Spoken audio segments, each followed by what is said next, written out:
Bismillahirrahmanirrahim. नहम Islamia के lecture number 1 में हम अहादीस से सिलसिले को शुरू करेंगे। अहादीस के सिलसिले में सबसे पहले हम हदीस नंबर 1 को देखेंगे। नहम जमात में 10 अहादीस हैं, एक दिन में एक हदीस को देखेंगे इंशाअल्लाह। सबसे पहली हदीस है अफ़ज़लुल आमाली, यानी सबसे बेहतरीन अमल ला इलाहा इल्लल्लाह, ये है कि अल्लाह को इबादत के लायक, अकेला इबादत के लायक माना जाए, अल्लाह की वहदानियत का इजहार किया जाए। वाह का मतलब होता है और दुआ, और बेहतरीन दुआ अल इस्तिग़फ़ार वो ये है कि खुदा से अपने गुनाहों की मुआफ़ी तलब की जाए।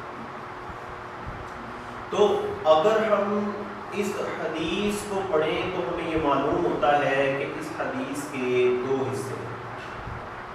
पहले हिस्से में हमें ये बताया जा रहा है कि बेहतरीन अमल जो है वो है ला इलाहा इल्लल्लाह, यानी ये कहना कि अल्लाह के सिवा कोई इबादत के लायक नहीं। जबकि हदीस के दूसरे हिस्से में हमें ये बताया जा रहा है कि सबसे बेहतरीन दुआ जो है वो है अल इस्तिग़फ़ार, यानी अल्लाह से अपने गुनाहों की माफ़ी को तलब करते हैं।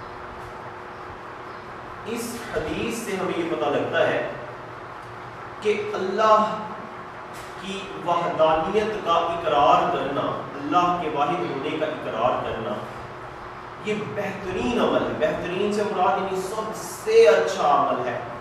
अल्लाह की वहदानियत का इजहार करते रहना, ला इलाहा इल्लल्लाह, ये सबसे बेहतरीन है। और क्योंकि इंसान बहुत सारी गलतियां अपनी ज़िंदगी में करता रहता है, गाहे बगाहे गलतियां करता रहता है, तो बेहतरीन जो दुआ है, अल्लाह से जो दुआ की जा सकती है वो है इस्तिग़फ़ार, यानी अल्लाह से हमेशा अपने गुनाहों की माफ़ी को तलब करना। हदीस नंबर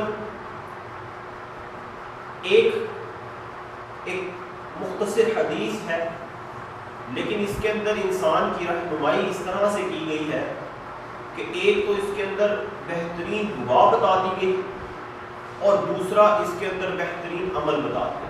यानी इंसान जो कोई बेहतरीन अमल करना चाहता है, वो चाहता है कि मैं सबसे अच्छा काम करूं, तो उसको चाहिए कि वो हर वक्त अल्लाह से अपने उसकी वहदानियत का इकरार करता है। और अगर अल्लाह से कुछ मांगना चाहता है, दुआ करना चाहता है, तो उसको चाहिए कि वो हर वक्त इस्तिग़फ़ार करे। यहाँ पर हदीस नंबर 1 इख्तिताम को पहुँची। दोबारा मिलेंगे लेक्चर नंबर 2 में हदीस नंबर 2 के साथ।